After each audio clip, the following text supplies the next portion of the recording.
బహు జనసమూహములు ఆయన యొద్దకు కుంటివారు, గుడ్డివారు, మూగవారు, అంగహీనులు మొదలైన అనేకులను తీసుకొని వచ్చి ఆయన పాదముల యొద్ద పడవేసిరి.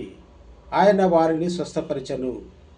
మత్తయి సువార్త 15వ అధ్యాయము 30వ వచనము.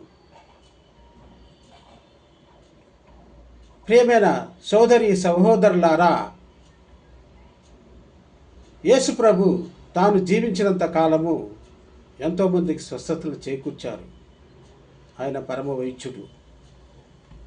ఆయన కేవలం శారీరక స్వస్థతలే కాకుండా మానసిక, ఆధ్యాత్మిక స్వస్థతలు చేకూర్చారు. పరమ వైద్యుడైన ఓ యేసు ప్రభు, మీరు ఆదేశింపగా కుంటివారు నడిచారు, చెవిటివారు వినగలిగారు, గుడ్డివారు చూపును పొందారు. ఇది మీ మహత్తర శక్తికి నిదర్శనం. పరమ ప్రభు, మా కుటుంబాలలో అనారోగ్యంతో బాధపడుచున్న వారికి స్వస్థతలు చేకూర్చండి. రోగులకు సేవ చేయుచున్న వారిని దీవించండి. అనారోగ్య కారణాల వలన ఆర్థికంగా దెబ్బతిన్న వారికి ఊరట చేకూర్చండి.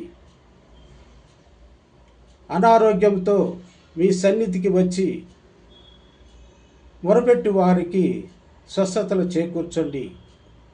ఈ మనవులన్నింటినీ మా ప్రభు అయిన యేసుక్రీస్తు ద్వారా వేడుకొనుచున్నాము. ఆమేన్.